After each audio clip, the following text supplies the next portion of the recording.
So I'm Betsy Capes. I'm the president of Capes Coaching. We do life career coaching for artists.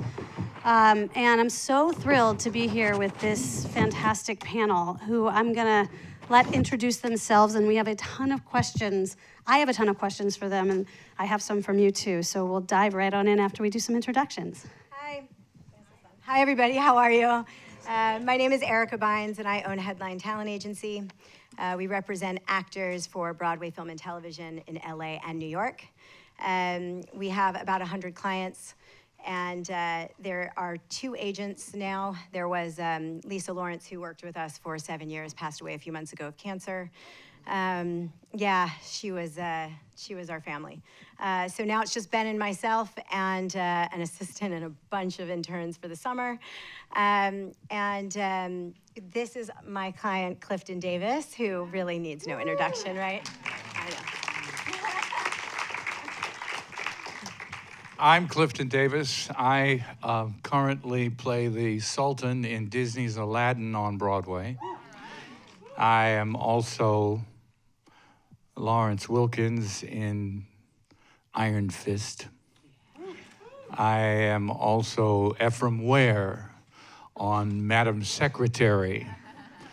I am Sir Books-A-Lot.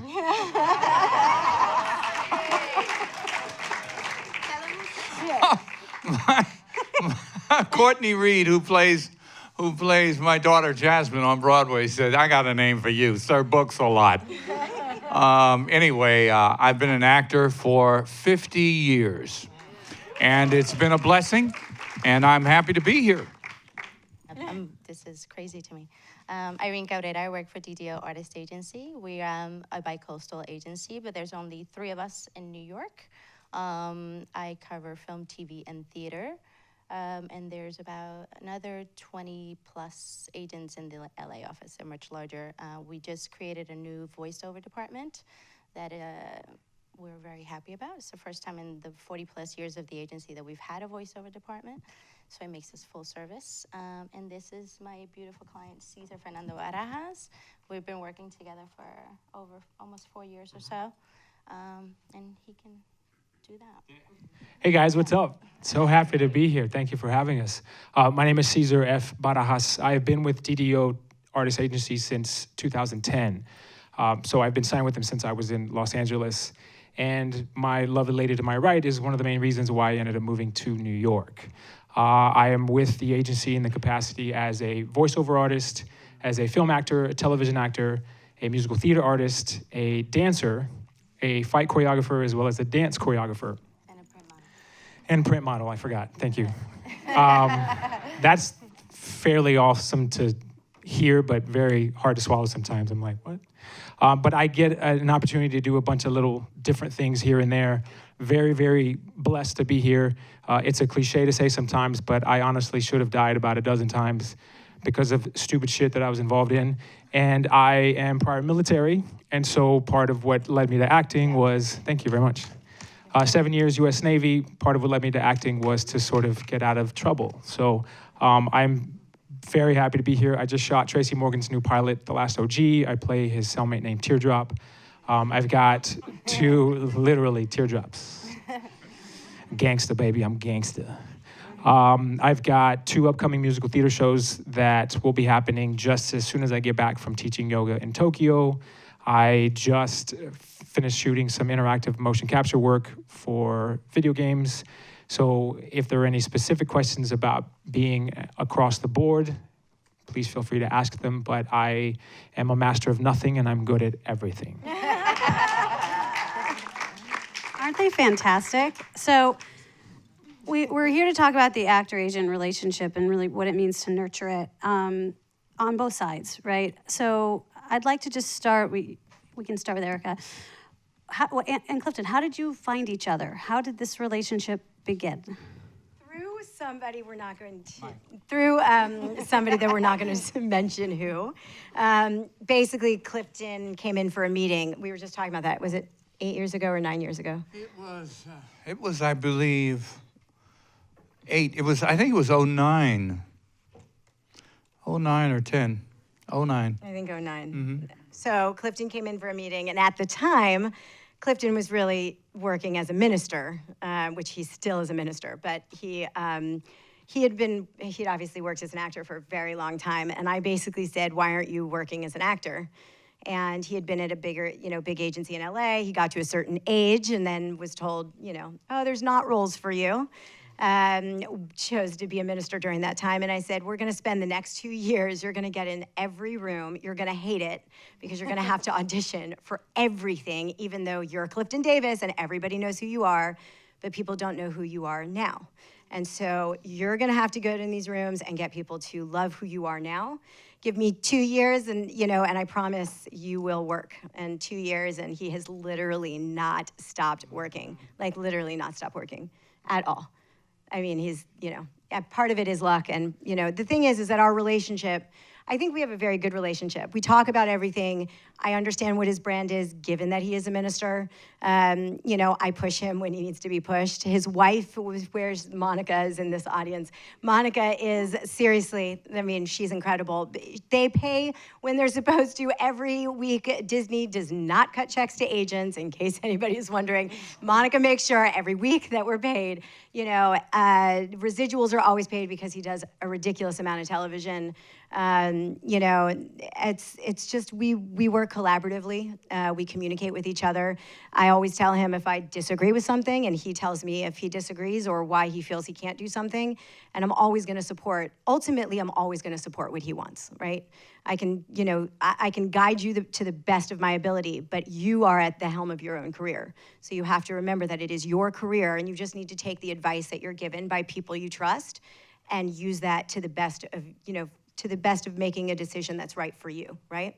Was that trust there from the beginning for you two? I think it took a little bit of... I think it took just the natural, normal sequence, process of learning to trust someone. And it comes from seeing how they handle situations, how they handle you. Getting an agent, when I started in this business in 1967, I did my first Broadway show in 1967. You guys can see it online, seriously. You can see him performing. I did Hello, Dolly. Yeah. Hey, Bet. Bet and I were singing down at the Improv at the time. Anyway, now she's Dolly. Yeah, I did my first Broadway show 50 years ago, and finding an agent to send you up for Broadway was virtually impossible. And getting a Broadway show was impossible without an agent. It was catch-22. You needed an agent to get work, and you needed work to get an agent. So I had to go to an open call and get chosen one of 3 out of 500 people who auditioned to sing in that show, and I got it. And after that, I went to a manager agent and said, I'm good, you need to handle me. And They yes. said, you're brash is what you are, but you might be good. So they came to see me when I went on as Cornelius Hackle. I was an understudy. And they decided to handle my career, and they managed me for many, many years. They're both gone now, but they were wonderful, and they taught me what a relationship with an agent was supposed to be, and how, yes, it may seem like catch-22, and in the beginning, it looks like you work for the agent, but in actuality, the agent works for you. But that's not really true. You work for each other, and you work with similar goals. The right agent wants the best for you, because if you are your best, you'll earn money for the agent, and both succeed. So the object is not to raise your mast, but to raise the water in the harbor so that all the ships float higher. Seriously.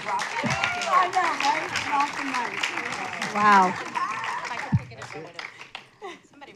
You can go home now. You guys, we're done. No, there's more. Thank There's you, sir. more. Irene and Caesar, share with us, how did you two find each other? How did it begin? Oh, you can tell him. I love this story. I was out of the Los Angeles office. There was a gentleman here in New York who was taking care of all of the musical theater boys. And I say that because I've worked with Jennifer Lopez and Chris Brown, Sarah Bareilles, music videos, tours, shows, music award shows, all that kind of stuff. Excuse me. With that being said, there were a few of us that were dancing in that element, what they call commercial dance, recording artists' music videos who were still able to do musical theater. So I was one of those handful of guys. So the New York office sent someone down to come and sign us. So he was handling all of my regional stuff. When they were about to put up Rocky on Broadway, I got called in. And then I got called back for it, and then called back. I didn't book Rocky, but that was the first exposure to New York-based theater. Broadway, maybe we can do this. And at the same time, Thomas was transitioning out, so I came into the office to say hello and met this Latin, beautiful Spitfire to my right, and looked at someone and said, yo, that's like my people. Like literally, it was, aquí a mi gente, estuvimos hablando español. Like it was family from the get-go. She says to me at that meeting in March of 2013, you got to get your ass to New York, because that's the nature of what it is. If you don't come here, I can't do anything for you, because there's nonsense in getting you stuff regionally, which is great. But if you want to come to New York and you want to work and you want to succeed and you want to push, and I was already reaching that tail end of success in Los Angeles, where I was like, well, what else can I do? Because we're actors, we can't sit for too long. I then booked In the Heights at the Walnut Street Theater in Philly, and I was the associate choreographer, played Graffiti Pete, and it solidified what I wanted to do on the East Coast. And that January of 2014, I came home, and I've been home now for 3 years, and we have not stopped working since. And so, yeah. I was just really excited. First of all, he's Latino, so doing musical theater, I thought it was great. And I said, wait, he can sing, and there's this, well, he looks this way. Yeah. So that was very helpful. But I loved his energy. I loved his passion. I loved that he can sing and dance and act. And I was so excited. And I was also really excited about the fact that he had a lot of masculine energy and can do musical theater. And I knew that casting would respond really well to that. And they did. And Two of the only straight men yeah, in theater yeah, right here. Yeah, one, two. And so it's been happening since. And then, one of the things that I realized as I started working with him is that he's a brilliant actor. And so we were like, well, let's start sending him out for film and TV and this try commercials thing. And he hasn't stopped doing all of it. And it's one of those things that I love, because we can sit in our office, I'll be the 3 agents all together, and one will say, who's got Ceasar this week? And, can you move that appointment around? And can you move that appointment around so that he can go to this too? And is he on hold for that? Can you get a release if not a booking? And so it works out really well. So he's got all three of us working for him. May I piggyback just on something Clifton said ahead. in regards to like you working? So if you do have an agent, you can't sit and just let them do everything. Like even when I had I call it my waitressing job. I used to be a men's liaison and a community director for Lululemon, like the clothing line, because I also teach yoga and I'm a boxing coach and stuff like that. But I had to do everything in my power to make sure, because they were busting their butts to make sure that I was getting the 11:15 appointment as opposed to the 11:45 and the 12, which happens all the time, so that I could get from one appointment to the next. So you have to put in your work. And as soon as I got to the city, Irene was like, you got to go see Heidi Marshall. That's my on-camera acting coach. Life changed. Boom, done, signed up. They're working for you. It isn't you working for them. Everything is symbiotic. Nothing happens progressively without the two of you working together. Yeah. And we sit down all the time to sit with, all right, how you feeling this week? I've had life-changing experiences. I'm also in recovery. I've been emotionally sober for 7+ years. The first time I was homeless in the city, I was like, Irene, I don't know what to do. She was the first person I called. Like, it's that kind of relationship. And she said to me that night, and I remember vividly, it was at the frying pan, and she goes, you got to sit with what you're doing, and you have to handle that, but you still got work to do. And that raised a flag, because I normally would have just crawled into a hole and just died. And she's like, no. And because of that, I have succeeded and flourished and survived. First and foremost, we are survivors. So as an actor, please give yourself all the credit in the world, because we will face more rejection in 1 year of life than people will in a lifetime. All we're ever told is no, don't ever fucking quit. Yeah. Period. So, yeah. I'm sorry I cursed. Sorry. Irene and Eric, I'll pose this to both of you. You seem to have really personal relationships with your clients. Is that common? Is that with everybody? Can you talk a little bit about? No, definitely not with everyone. I don't think I have that much room. I do have a husband and children. They're teenagers from hell. But so that takes a lot of my energy. But I say it all the time. You know, I don't. If I work with someone and I generally enjoy their company and I like them as people, and I happen to develop a friendship with them outside of their work situation, then I just consider that a blessing. And he's definitely one of those people. But I can count them. I can count them with one hand, for sure. I definitely want to say that not every agent works that way. We happen to be very managerial in style. I have the way that I tend to work is that I always feel like you can represent somebody professionally if you know them personally. You want them to succeed, not just because you feel they're so incredibly talented, but because you have that relationship with the actor. But I do agree with you. I mean, there are certain clients that you're going to be closer to than others. I mean, Clifton and Monica, I've been incredibly close to them for a very long time. And we care so much about what happens to Clifton, with his career. And, that I always said, and making sure that happens for him, you're going to put more time and energy in clients that you have that kind of relationship with. But, remember, it also depends on what stage you are at your career as well. You know what I mean? If you're just starting out and you're developing, you have to understand that that's just going to take time. The relationship will get stronger. The longer you work with somebody, the more you understand them. The more you understand how they work, the more work they do. When you're in the trenches with somebody, that relationship becomes stronger. Not every agent is like that, guys. I mean, that's really the truth. A lot of agents are like, don't email me, go to the manager. Don't, they don't want to deal with it. They, again, they're not always going to respond to emails or phone calls, and they're not the way that we are. Every agent works differently, but just remember that you have every right as a client to reach out to your agent and ask questions. But remember that if you are emailing them or calling them all the time, that if they have all that time to be talking to you, they're not doing their job. You know what I mean? So, did you want to say anything else, Irene? No, I was just going to say, actually, Erica and I met each other a couple of months ago at a panel, and we're probably... we actually got along really well, and now we consider each other friends. We actually went out to dinner last week, which never happens amongst agents ever. I don't like agents. I know. I'm like, oh my God. It just never happens. It's usually we look at each other like, hi. But she and I just started laughing right away, and we're like, oh my God, let's go out to dinner. We kind of said the same thing the whole time. We were we agreed on everything. But one point that she just made, which is true about the both of us, is that we definitely handle our clients more as managers as we do as agents, because I'm thinking about, ultimately, I think both of us are, for the most part, thinking about how do we craft a career as opposed to just have tons of bookings, because there's a really big difference. So with that comes the developmental process and making sure that all the systems and structures that need to be put in place for the actor to succeed happen.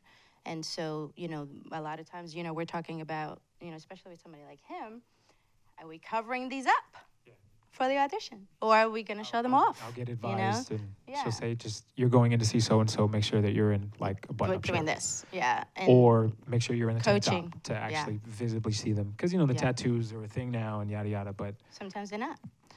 And, or, making sure that he has a session with someone, whether it's about an accent or...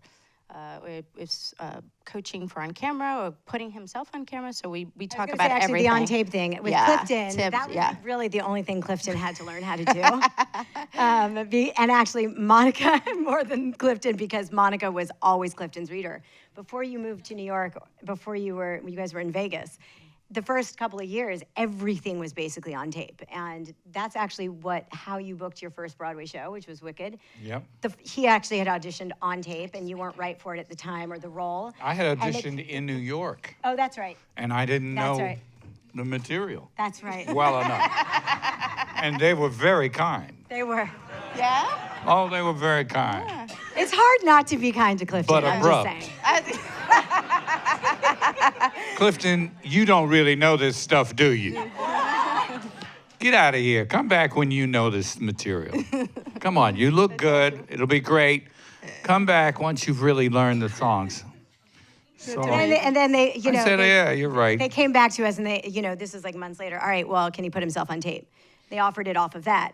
It also just is, even for television. I mean, that's what kind of started in the television world. All the networks here started to fall in love with Clifton, and it was all because when you were in Vegas. I mean, really understanding the whole taping process, guys. That is so important now. No matter where you are, you can be anywhere and you can book something, from your tape. And it's really important to understand how to do that and get good at that. Clifton, you can speak more to that. Well, yes, I can speak to putting yourself on tape and being honest, trying to be honest, trying to do first of all, stage and television are night and day. And you've got to learn the difference. And you've got to understand that telling the truth on stage may be one thing because the audience is that far away. But telling the truth when the camera is right up here in your face, it's a whole different truth. And you've got to get used to doing that and being that honest on camera and being able to see it when you play it back, because if it ain't there, don't send it in.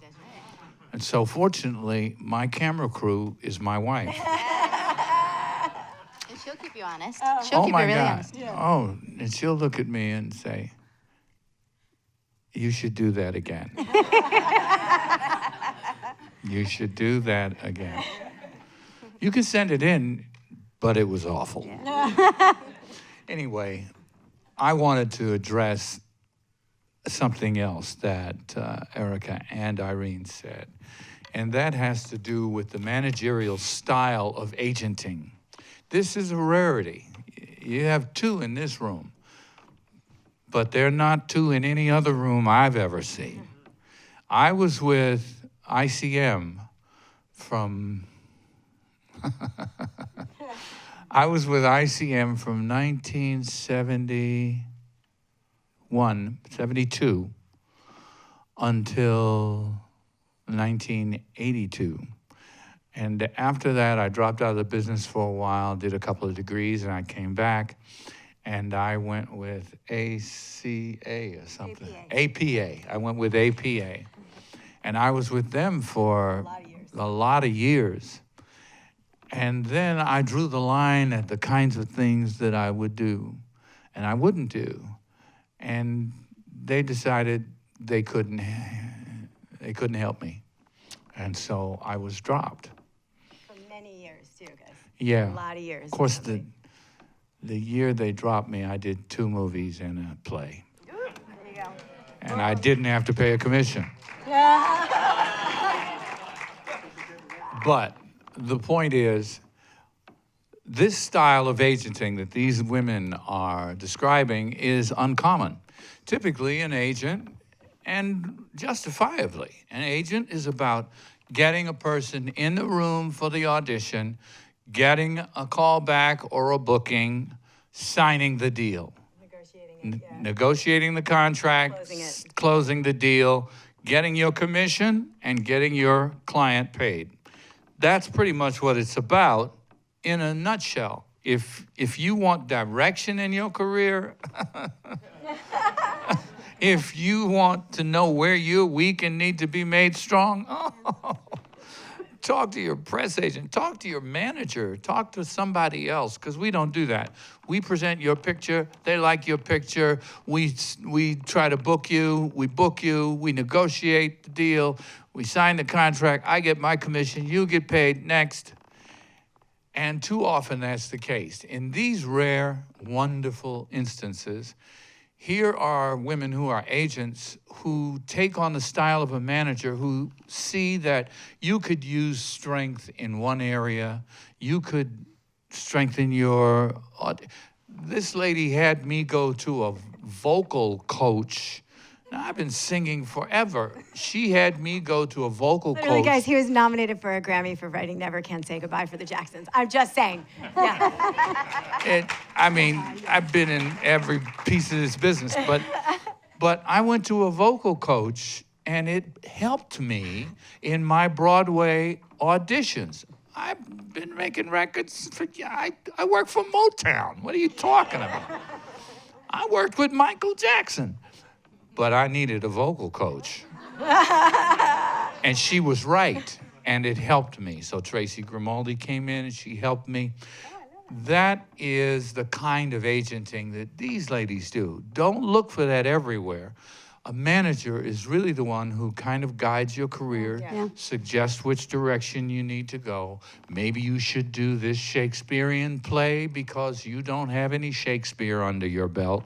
Agents typically don't do that, but this particular one does, and so does she. Well, yeah, so I just want to talk about this concept of managing expectations, setting expectations. You've alluded to it a little bit. How does that work for you as agents and as actors in this relationship? Is it, did you know going into these relationships what to expect actors from the agents at the onset? Is it something that just found its way? Let's talk about that. Erica Bynes is pretty straightforward. There's nothing really hidden. In the first meeting, you're going to know that she's aggressive and strong-willed and determined.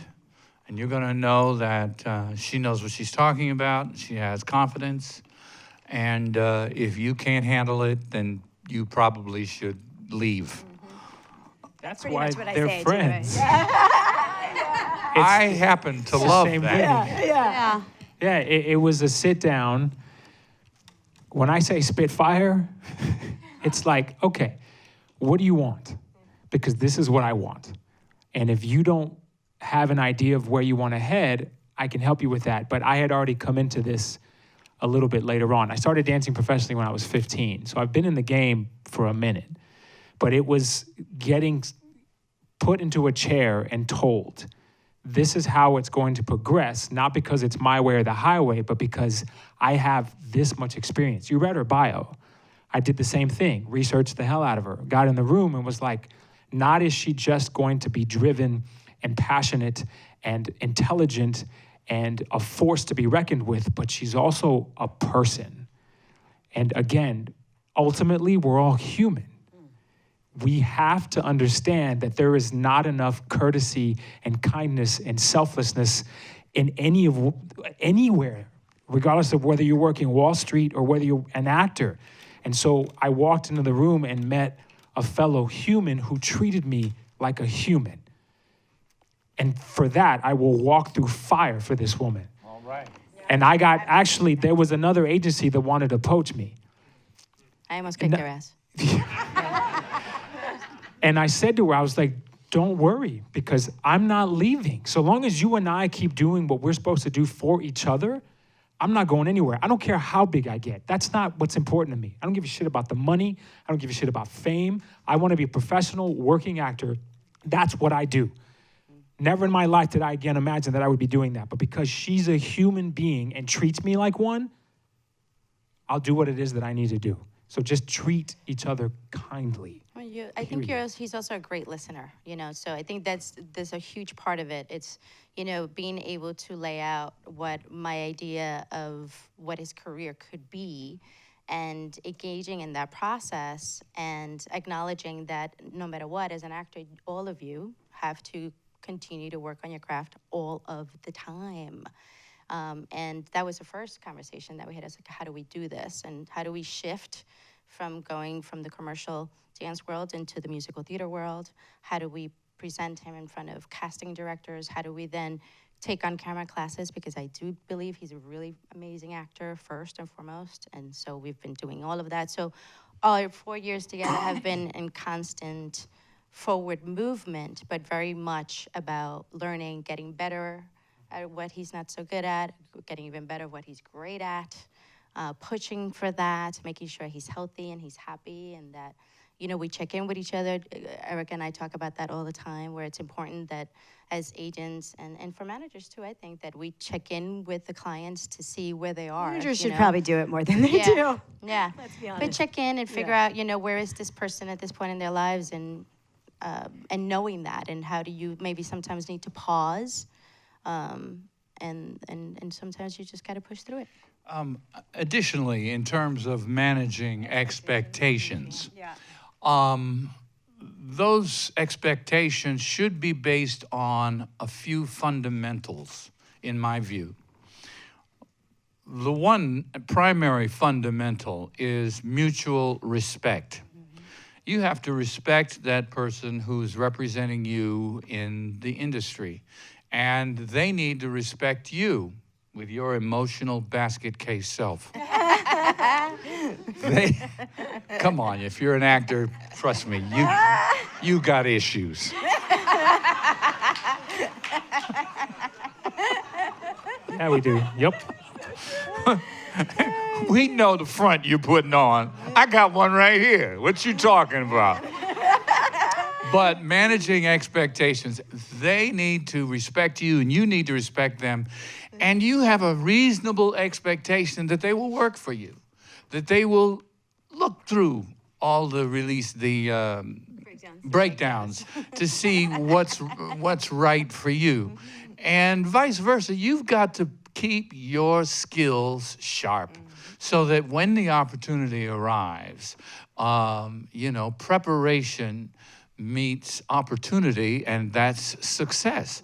And that often happens in our relationship, because I've gone 6-7 times to one casting agent, and they learn to respect the work that you bring into the room. As one of them said to me, you always bring something interesting into the room. Because you're also bringing yourself into that room, right? And exactly. And so how you manage it, you respect one another, and you fulfill the expectations of the other by doing the best that you can do. Yeah, I mean, and I think, to your point, in our first meeting, and I tend to say this in basically every meeting where I'm, trying to sign somebody, I am always going to say the one thing I ask for is honesty. I am not a mind reader. If you are unhappy, if there's something I'm doing that does not work for you, I'm not going to know unless you actually tell me, right? And if you tell me and I don't do anything about it, it's on me. If you don't say anything, then it's on you, right? So I always ask for that, The other thing is, it's a balance of art and commerce, guys, right? The things you want to do, the things you have to do, understanding when you get to a point where you don't have to do the things that you don't want to do anymore, Clifton is an example of that, you know what I mean? You get to that point, but even getting Clifton to this point in this part of his career, since he's had such a long career, we had that, situation where it was going in for producers over and over and over, and Clifton calling and saying, I don't want to do this anymore. And I said, one more time. And because it's not about booking the job, it's about booking the room. They've seen you different roles. One more time, and then after that, I'll tell him it has to be an offer. And he went in that one more time, and then that one more time turned into, which has now been 19 episodes of Madam Secretary. To my 3rd season. Yes. And Julie Schubert, who cast Iron Fist, cast House of Cards, right? And she brought, actually you self-taped because you weren't here. You self-taped what? He was pinned for 3 different recurring roles on House of Cards. Julie Schubert was a huge fan. This goes to your point of, and when she was casting Iron Fist, he went in and it was for a recurring, and she pushed for him to get that. She was such a fan. So it's about, building. It's guys, there's development no matter what level you're at. And I think it's about really communicating. I will tell an actor. I have a client. shall remain nameless, who I basically called because I was seeing his tapes and I was like, yeah, this isn't good. Like, your tapes are not good. I wanted him to be in class. I was seeing that he was not in class, wasn't listening. And I basically, told him that he wasn't at the level he needed to be, and if he wasn't going to get in class, like, there's only so much I can do. And you can't only depend on your looks, you know what I mean? So he got in class and is now doing a ridiculous amount of work. And it's that moment of like, I'm honest, but I expect somebody to say the same thing. Like, I didn't appreciate, or I would have liked more time, or, to have conversations. That was something that Clifton and I had to work through a little bit, is that, for me, understanding what it means that Clifton's a minister. First of all, I'm a Jew. So, no, that really had nothing to do with that. But I mean, it is, it is a little bit part of it, because I didn't, for me, there's certain things that I'm kind of like, well, I'm a Jew and I believe in God, but I don't necessarily, like, I don't understand why that's going to be a conflict, which is a conflict for a minister. And so understanding, although I've gotten really good at it, because like last week, I called him and I said, you're not going to want to do this, but I'm going to send it to you anyway. Producers want to see you. Let me know, at least take a look and read it. And he was like, all right, I'll take a look. And he couldn't even get through the title, but then called me and said, yeah, you're right. Can't even get through the title, and you're right, I'm not going to do it. I said, see, I knew before I even asked. The title. It's called Fucking A, and it's Susan Laurie Parks. Oh, for the picture? Yeah. I know, Yeah. I know. I thought about playing that one. I know. I read the Yeah. role, and the role did not offend me. No. I just couldn't tell any of my people at my church, come see me. And Fucking A. Yeah. Damn, you would have been a really amazing butcher, Yeah. though. I think I'd have been great, except Yeah. I couldn't get past the title. Yeah. But I mean, I'm in a play on Broadway, but you can't see it. but I mean, But you get that. Yes. I mean, but you're having the conversations about it, and that's what I think we want to talk about, the communication. Correct. Irene, or sorry, go on, Erica. I was just going to say, it's important, guys, to make sure that you tell your agent. If we're not mind readers, and if all of a sudden one day you decide that you're now going to be a vegan, and you're not, and you will do nothing to whatever. I mean, you don't want to do a milk commercial. I don't know, but like seriously, then you have to say, hey, I'm not going to do that. I don't want to hurt the cow. You know what I mean? Like.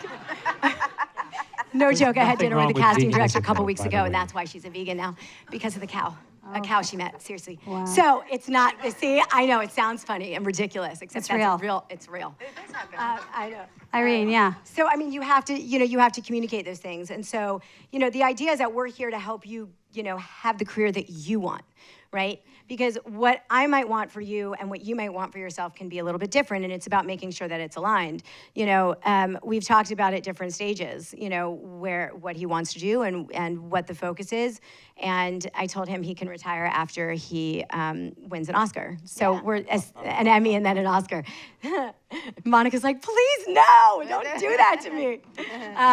But I mean, you have different stages. I mean, Clifton did, came back to Broadway, and and now it's really looking towards TV, and at this point it's like, okay, let's find you a series, and that's what we've been working on, and so you can have different goals throughout your career, and that's okay, and one day you're like, okay, I've done this and I want to try this now, and I want to focus on this a little more, but that's not something that you should just have in your head, or Got to talk about it. Yeah, you got to Exactly. talk about it. Yeah. Irene? Yeah, about managing Yeah, expectations. yeah. It's important. I think communication is key. I talk a lot with my clients, and for every submission or every project that they're going in for, we're talking about the prep. We're talking about making. I love when you guys are off book. I mean, that's my favorite thing in the world. And I understand that the process, it's short, and you have 3 or 4 minutes to somehow be charming and effervescent, look great, make somebody laugh, nail the audition and somehow get a callback. That's magic. But we don't do this by ourselves. We need to be a team. There needs to be a sense of collaboration instead of cooperating with the situation. That's it. You need I'm to- going to say good point. I mean, because it's honestly, we can't do it without you, and you can't do it without us. So, right? and when there needs to happen, and I think communication is key. More importantly, something that you were saying earlier, Clifton, it's trust. Please trust. If you have someone that is actively working for you, working with you, there has to be trust. If you don't have trust, just like you would in a marriage and friendships, and if you don't have trust, you don't have anything. So that needs to be a really strong part of the foundation that exists between the client and the agent. I want to add one more thing to actually what Yeah. you just said. You know, everybody always thinks the grass is always greener, right? It has happened to all of us, and I think that most of the people, and there haven't been a ton probably for Irene or for myself that have ever left, but, you know, I would say 97% of them are not doing anything, right? You know, you have somebody who really believes in you, go and have a conversation. Yes, if there's an elephant in the room, you're not getting in the room. The question is why. Try and figure that out, you know, but look at what the business is, understand what the business is, because if you're like, well, I'm not going in the room, and this past pilot season, I didn't go in the room at all.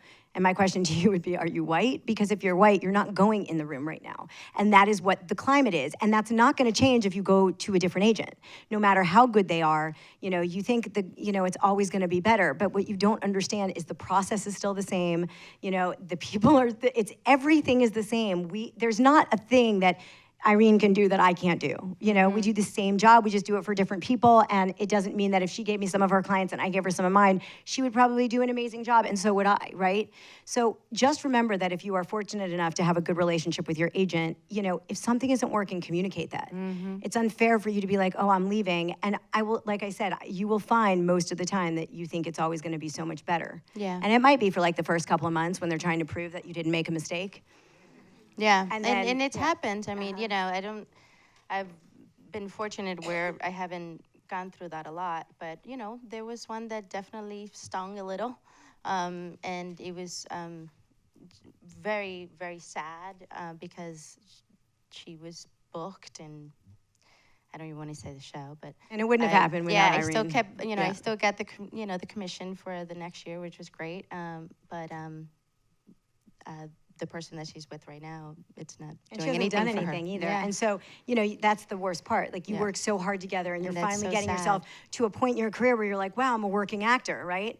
You know, and then you think you're gonna go get better or go do better? You know, that person was there and helped you develop, Yeah. you know, when nobody else would. If they are still working and you guys are still working collaboratively, you know, you think like, oh, I'm gonna go to some big agency. If you Yeah. think that you're gonna be a priority, you have another thing coming, right? Yeah, and that was exactly the case. She thought Yeah. she was going to, you know, to a bigger agency. So it would have Bigger those- agency does yeah. not always mean better. Just Not remember at that. all. Well, so let me ask you two, Yeah. Irene and Erica. The question is what are you looking for? But I'm not going to ask that one because you get asked that every minute of the day, right? So what I'd like to ask you is, like, what is it that happens? What makes you say yes? What is it that is the difference between when you choose to work with someone and not? For me, listen, we don't freelance clients. You know, I was trained in LA, so I worked in LA for a lot of years. And being raised in the business there is a whole nother ballgame. LA and New York are just completely different places for every part of it. And so I do things the way I was trained in LA. So we don't freelance, which means that most of the time, I look for people that have credits, that are current, that have something that, potentially something that I don't have on my roster, or just for me, that like makes my heart like sink, you know what I mean? That I'm like, oh my God, they're so good. You know, I have a client that we signed a couple of years ago. She's a white woman, she is 60. She has not done anything at the time except for commercials and some theater because her son was sick. I mean, and I said, it was like a favor meeting from a casting director. And I said, look, I'm gonna send you material to go on tape. And it was probably like the best on tape audition that I couldn't even believe how good it was. And I was like, all right. Like I had said to her in the meeting, we're probably not gonna sign you. And then of course I see this and I'm like, okay, I can't not sign you. I mean, it was like that good. About a month later, she booked the Clint Eastwood movie and literally shot for like a month and made a lot of money to do it. And it was like one of those things, and it's that you just are like, yes, you have it. Somebody either has it and like makes you feel, or somebody doesn't. You know, I mean, and I think that's why I love what I do. You know, you watch Clifton's auditions and you see his work. I mean, it's just always so good. You know, I say it every time. I know. Are you blushing yet? A little bit. So cute. You know, and it's, you know, and especially when, you know, you also see, like, when I've seen over the years of the growth of that too, you know, the more you work, the better you get at it, right?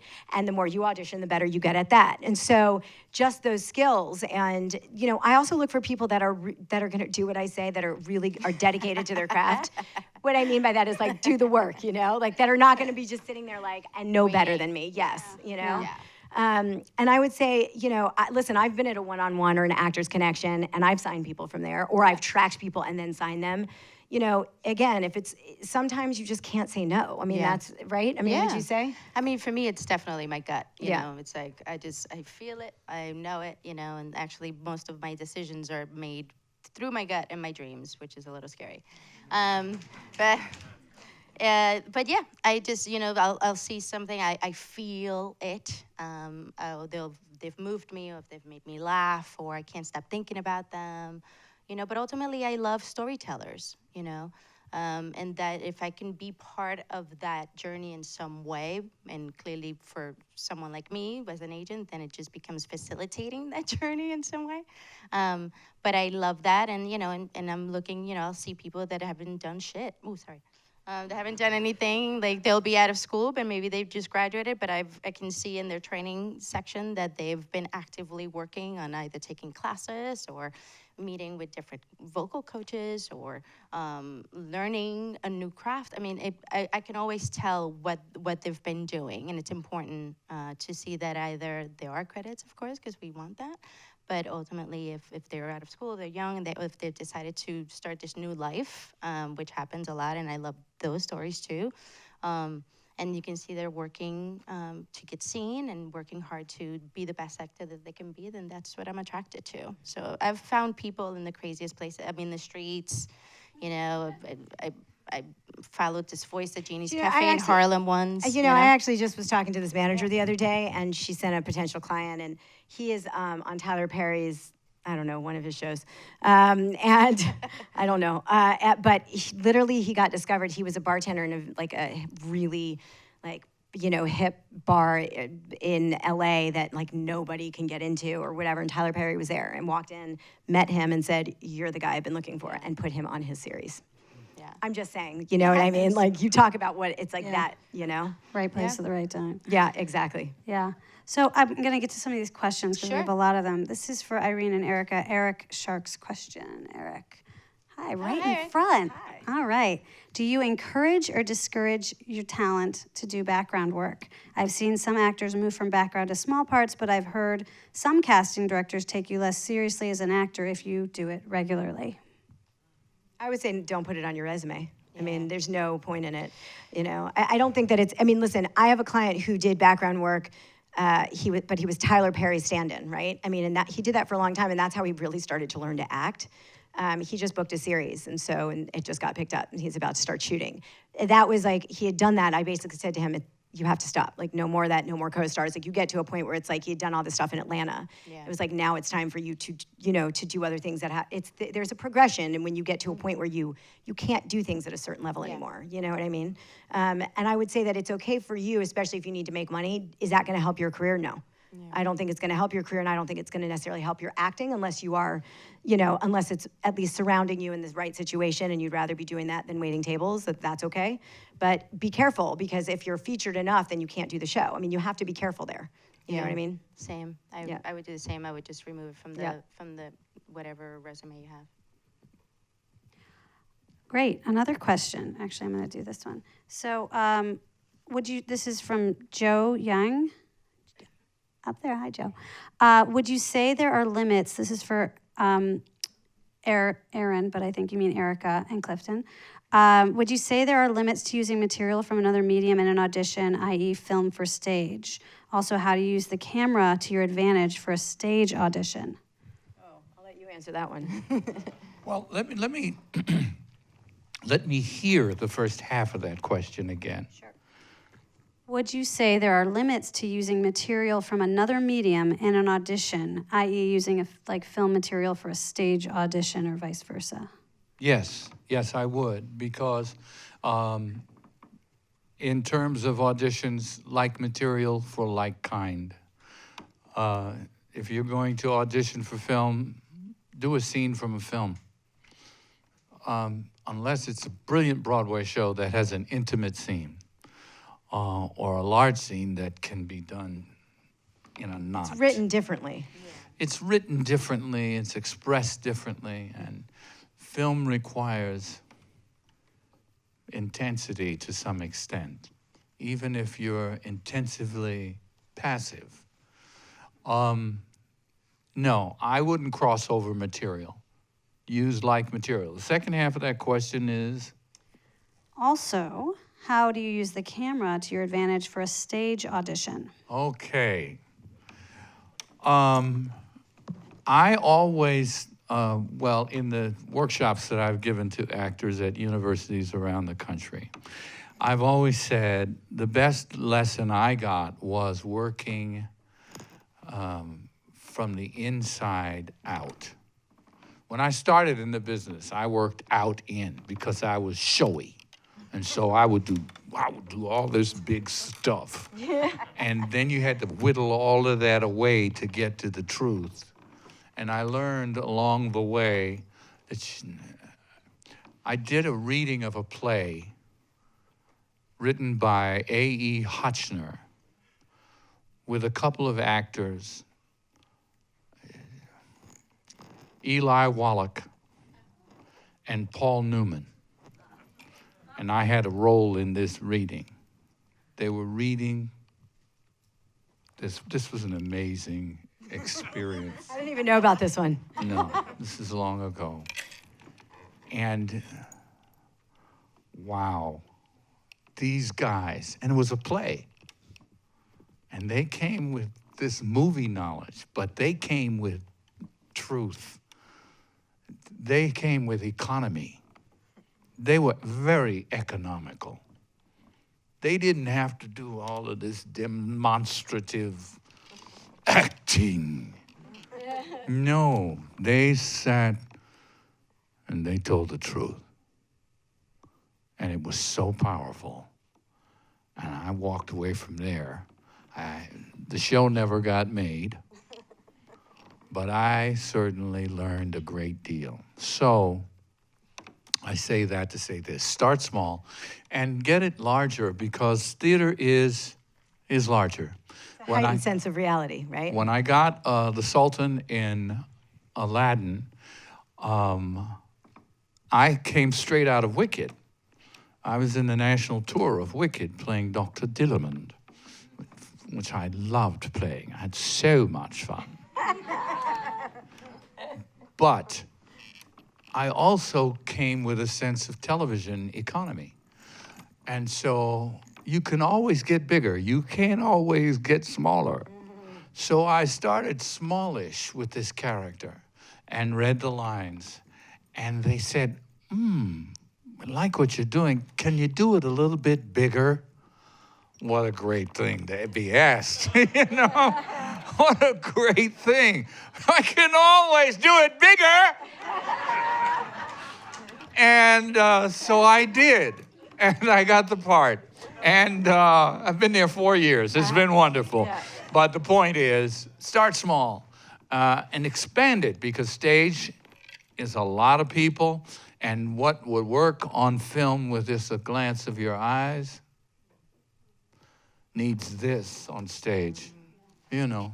So you have to know the difference. Yeah, and Caesar, do you find the same? I was going to comment on, it depends on what they're asking you, because you'll sometimes specifically be asked Head and Shoulders. Yeah. We need to see cowboy waist up. We need to see, I'm not opposed to using a film monologue for something if they just need to see. It's, again, what is casting looking for? I've been asked to prepare monologues that I've gotten from like TV or film, put on tape for something that's potentially going to be taken in regards to like a theater audition. So not that I'm disagreeing with you, Clifton, there's nothing wrong or right. Although most of the time, I would say the majority of the time when you have an agent, whatever you're going to be asked to do, you're going to be given the material. Yeah. Yeah, you're not going There's to. also elements where, because Irene and I know each other, Yeah. she has said, this is what I have an idea for. And I said, well, this is what I have that's a little bit maybe more suggestive or better. So we've agreed to that. In regards to the Collaborate. question you Yeah. asked about staging in film or putting something on tape for stage, Yeah. yes, it's going to ask specifically if, Telsey is saying you have to be visible from head and shoulders up. They're gonna give you the specifics. But in regards to material, what is it for? Is it something contemporary? Is it something classic? Are you doing something Shakespearean?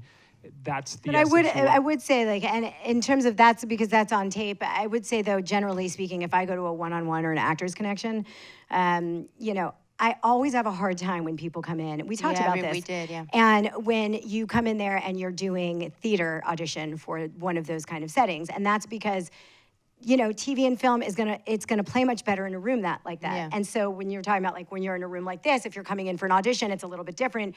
When you're in a room that's just the two of us and you're doing this scene, even if you're a great actor, it comes across as though it's too much of a heightened, sense of, it's too heightened.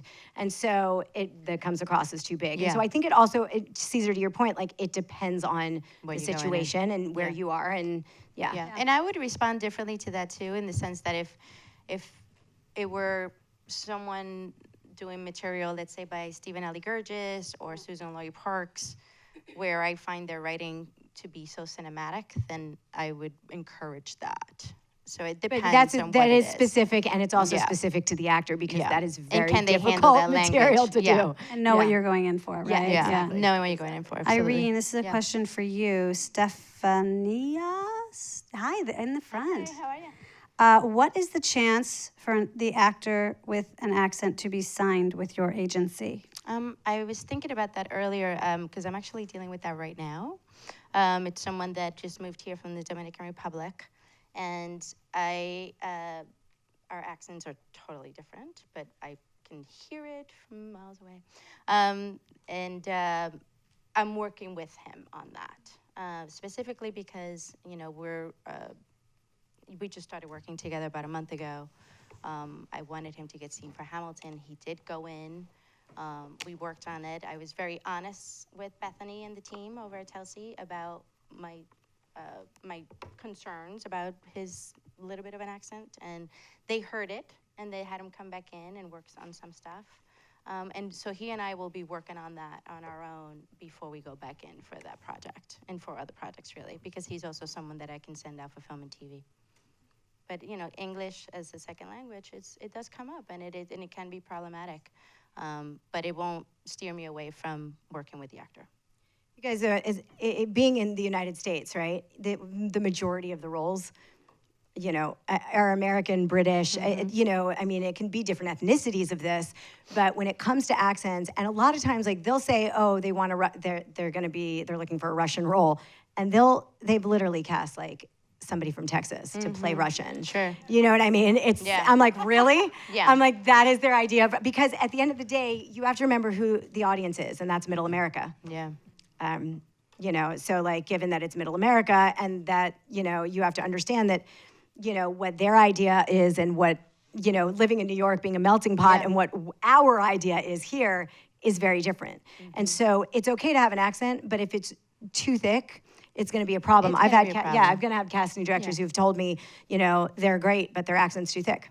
Yeah, if they can't understand, it's hard, sometimes if you can't be really understood in a way, There's not that a lot could of be her. Do problematic. you know what I mean? Exactly. But it's worse to work around it. That's right. Yeah. I also work on, when it does come up, I will always encourage the actor to work on the material in their native language first, to sit there and translate everything, and to sort of create almost like a muscle memory attached to it, so that it's sort of like when you're doing Shakespeare, and you need to know what you're saying, right? And so you have to feel what you're saying and believe what you're saying. So I do that a lot. I'll have, even when, I think you and I talked about this too at the panel that we did together with someone. It was like, if you were to translate everything and work on it first, We look did at talk yourself about in the that, mirror, yeah, and work it out. I think it becomes really helpful. What is your advice for an actor who has signed with an agency and realizes the agency seems to spend more time selling the agency rather than selling you?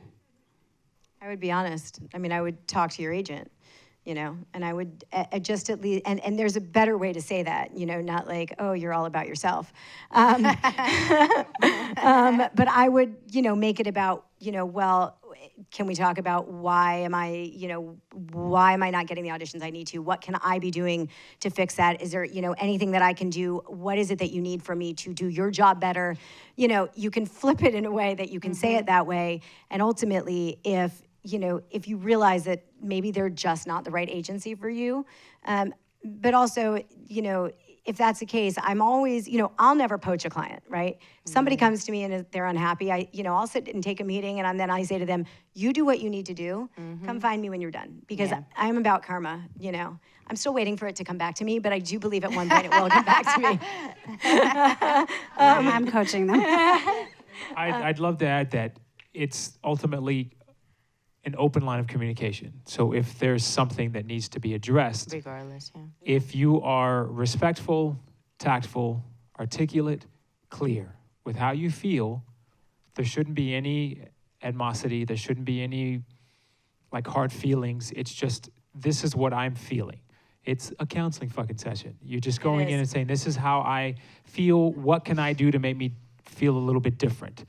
Because the agent or whoever it is that you're talking to may not know that that's how you feel. Like none of us, Erica mentioned it, none of us are mind readers. You can't sit here and possibly guess what someone is feeling unless you actively communicate it. Yeah, I think it's important to have a conversation first before you actively start moving around and moving funny, as I like to call it, Don't move funny. Give them a chance. Don't give move too us funny. a chance to fix it. We're going to give you a chance to. Yeah, and it's just also the a lot of stories times in if their you don't head know. that Yeah. Also, yes, a lot of what you just said. And we hear about it. Yeah. Hear about it. Yeah, the stories that are in your head. There's the difference of what's going on up here and what's Yeah. the reality of things. Yeah, most people come to me in coaching and they have a lot of stories about what Well, and all their friends, right? Their my friend got friends, in my for this friend, and my I didn't. friend, my and friend, my friend. I'm just as pretty and I play younger and I know You're they're not your going friend. younger. And, and I'm like, okay, you guys are 10 years apart. You're not the hot girl. And you know what I'm saying? So there are just certain things of being honest. That's another thing too of age ranges of women more than men, but oh, I'm 20 and I'm going to play 15. And I'm like, yeah, you're 20 and you're playing 35. But it's being honest and being honest with yourself. Guys, you want to go in the right rooms for roles that you can work, right? So being honest with yourself, I think that you're right. I think, just because you have friends doing certain things, everybody's path is different. Yeah. Their path, listen, some There's people. no one like you. Yeah, There's no one like you. There's only one you. And, listen, and, Clifton's been doing this a long time. I'll tell you, most of our clients would love to have Clifton's career. I mean, literally. Yeah. I mean, he's not stopped working in years. And, he's working in a show and doing all this television. And he tested on a pilot last year. And, with everything else going on, I mean, it's but nobody's Clifton, right? So he brings himself, and there are moments to have for Clifton to get here. Everybody has their journey, So you just have to remember. I think it's really important to, don't live up here. Communicate. Talk. Communicate. Because the other thing, you guys, is sometimes we'll sit there, we'll see people in showcases and we bring them in. We want to have a great conversation, and then it's okay, so what do we do next? I'm like, well, I'm actually still working with this person. Yeah. And it's whoop, now I'm over here to the left somewhere because now Why would I now want I don't that? trust Yeah, you. I don't trust you. Now Yeah. I don't trust you because I feel I start working with you, I'm busting my ass, and then all of a sudden, you're over there, paying attention to what's shinier and sparklier than me, and I've been working for you. Yeah. That's crazy. For free. Yeah. We Here's work the for thing. free. Here's the thing. Till you if work. that person feels that way, that the agency is more interested in promoting the agency than the client, the only thing to do, because you've already got a distrust thing going with the agency, the only thing for that person to do is to look for the out option on their contract and exercise it. When the time, and do it respectfully. Yeah. This isn't working for me. According to the terms of our agreement, after this date, our arrangement is terminated. I will be seeking representation elsewhere. And you just end it and find the agent that connects with you. Have a meeting where you connect. I connected with this woman.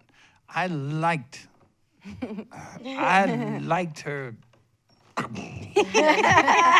I liked the way she went after stuff. Yeah. I want somebody like that in my corner. I want somebody who's aggressive and passionate about the work and visionary and expansive in mind. And Erica is that, and was just a great fit right away. And so I took it. She took a chance on me. I took a chance on her, and it just That's worked. the thing. That's a very interesting point. People are like, how do I know? And my response is, how do I know? Yeah. Guys, we work for free until you work, and Yeah. we have clients, Clifton, it wasn't so long, and he is, But I love well the made story that, of right? how Yeah. you said to him, it's, give it 2 years, get out there and Clifton meet was, everybody. guys, Clifton had starred in his own series. Clifton. Two of them. Yeah. He's been nominated for a Grammy and for a Tony, and, he's just, everybody knows who Clifton is, but I also knew what the business was, you know what I mean? And regardless of anything, and at the time there wasn't that many ethnic roles on television, and I knew what we were gonna be up against and what we were, although you actually did book, it didn't go, but he booked to play Annie Potts' love interest in a series, right? And of course, I'm like, oh my God, that's Murder in Manhattan. yeah, that's correct. I'm like, how awesome is that? Figures, right? Murder. But that was a big deal a couple years ago, when things started to shift. You saw that shift, But, it really is, you have to remember that we could be working for somebody for years until they finally book. And, we could have literally made all of $100 on somebody, over, and we know because we believe in them, you have to remember that, don't go spend your commission that you're not supposed to if you happen to get the check sent to your house. That's not yours to spend. Oh, sorry, I can't pay you because, no because, right? Like, Yeah, it's like, no. we have just busted our ass for how long? And, and then on top of that, you pay us what we deserve to be paid, right? And don't make us wait for it. Make sure we're taken care of. We work hard for that money, guys. You would be shocked at how many hours that we work, how hard we work for you, how much we fight for you. And, and you have to remember, treat your agents with respect. You literally wouldn't be where you are without them. And we wouldn't be where we are without you. And it should be a mutual respect. And that's really what it comes down to. I think you guys got to remember the two of you should be excited about each other.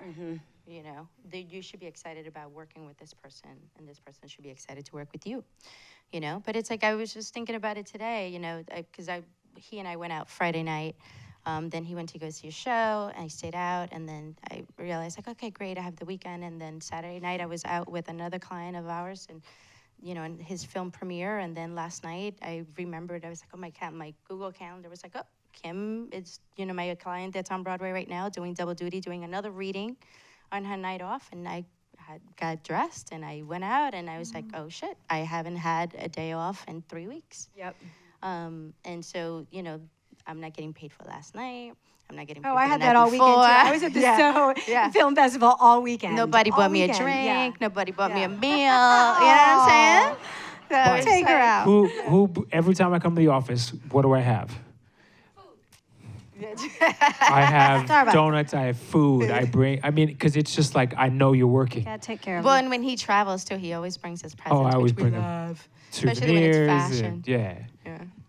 So Gladys has a question here for the agents. How should we approach you if we are already represented? In our approach, do you want to know why? For example, not the right fit, different opinions of how to market, etc. I want the truth. Yeah, You the know? truth, yeah. If you're at least honest with me, then I can make an educated decision for myself as to whether that's going to work for me. And if it doesn't, I'll explain that and I'll tell you why. How often do you think you get the truth when you... It's very, it's interesting. I don't think actors realize, but the truth always comes out. I mean, literally in the Always. meeting. You cannot say something No, without it you coming guys, back to when you have these a guys. manager Like, set you up to come in and meet with us, it is not the time to talk shit about the manager. I'm just saying, right? So hate like that, that hate happens that. a lot. or about an agent who we share a lot of clients with LA agents, and we also cover LA as well, so depends on the client.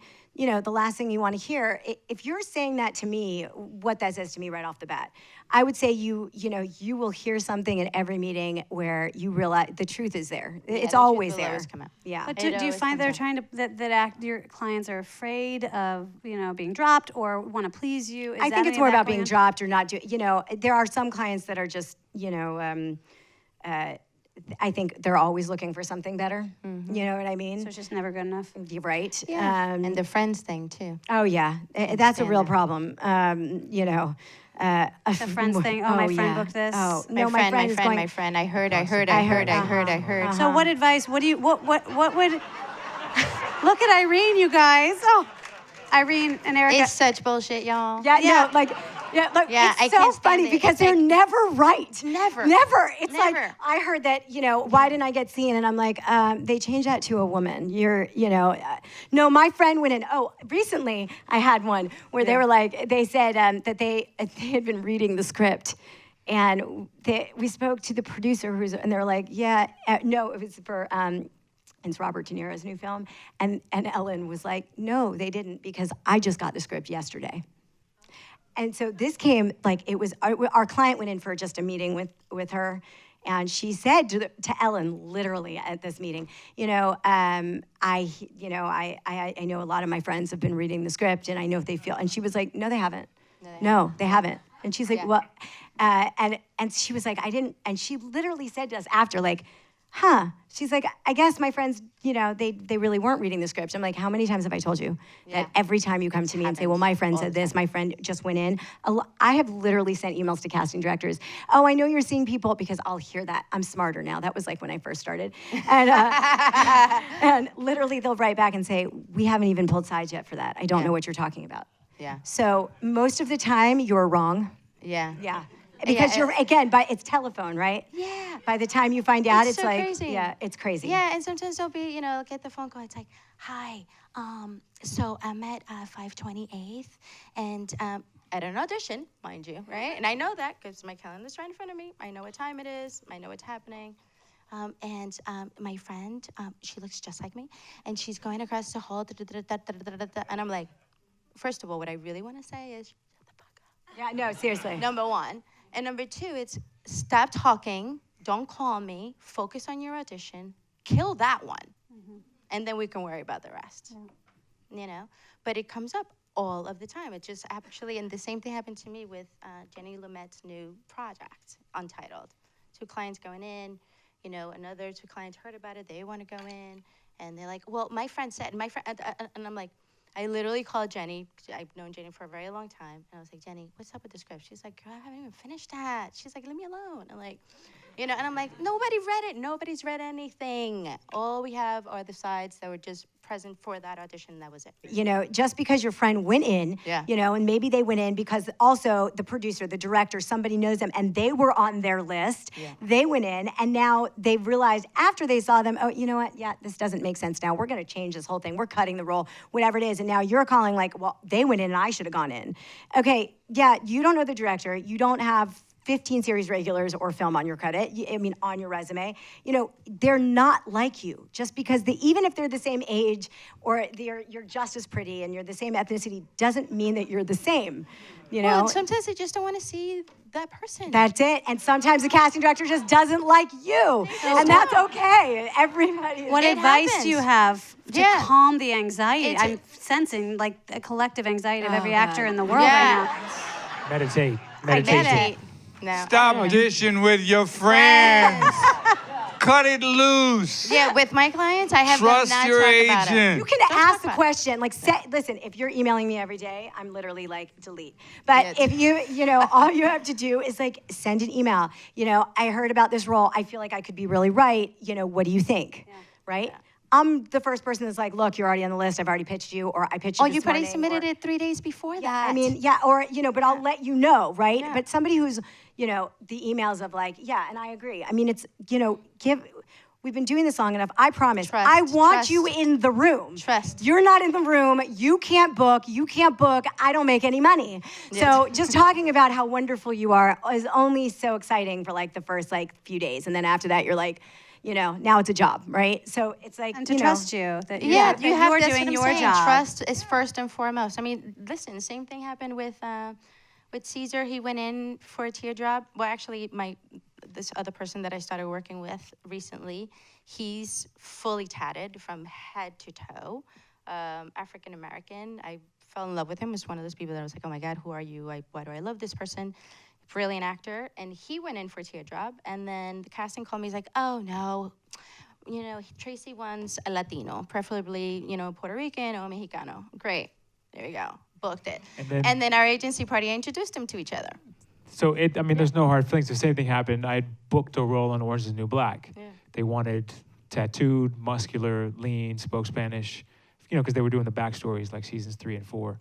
And then 2 days before like actual booking and filming, they changed him from tattooed, Latino, muscular to heavy set, you know, just bigger guy. And that's what happens. Like, you don't know. Then Like, you're production is going to tell you. I went in Yeah. this week for a Clifton- meeting for, I was going to say, I went in this week for a meeting for a Showtime series with a major celebrity who is now directing and whatnot. But with that being said, you don't know what they want. Because or the network or the studio, Exactly. and they You ultimately still make the have decision. network producers. Yeah, There's and the they asked us A-lister not that's to say starring in anything. it. Yeah, that I they mean, decide something. it doesn't at the even last matter minute. if you're the You just- showrunner, guys. Yeah. I have You a don't client. know. Yeah, You have no idea. Yeah, I have a client who literally knew a showrunner like that. They were the first person to see their baby. Like, that's how close they were. The Yeah. showrunner, and the showrunner wanted our client, and he was up for the series regular, and we were all like, in the office, we're like, oh my God, he's totally getting it. Because, you know, the showrunner, who also is the creator, you know, who is the writer, you know, she wants him. Literally, he had to retape like 3 or 4 times. The network just wouldn't hire him. Like, literally, the network had already made a decision on an actor, and that's what was gonna happen. And the showrunner's like, I wish I could do something. And I'm like, but You can't. this is your show. Yeah. But that's not how it works. Clifton was up for the Sultan. I remember during your audition, and I found out from Eric, and it was between you and it was between him and a Middle Eastern actor, and I was like, oh shit. You know, literally, like, oh great. You know, the Sultan is definitely going Middle Eastern. And it didn't. I'm just saying, like, you just don't know, you know what I mean? And, you know, sometimes you're lucky enough where they're gonna see through that and give you a chance, and, you know, and a lot of times it goes in the way that it doesn't go your way. You know, that's all kind of part of it's such a hard business, guys, and I always say, if there's anything else in the world you can do, go do it. Seriously, no, go. I There want was you, a I want show you called each to give Sister, your last. Sister. Yeah. Oh, yeah. It was a Sister, show, a Sister. television show called Sister, Sister, and I was up for this. And I did 2, 3 callbacks. And the third time they put me on tape with Jack Hay, Harry. Yeah. And Jack Hay and I knew each other, so we had chemistry. And we did the thing. It was funny. They laughed in the room. Then they sent over to the agency the pilot deal, the contracts. We talked numbers. We had the money down there. It was all set, and we Happening. had to sign the contract. We signed the contract and went in one more time for Network, and Network wanted him.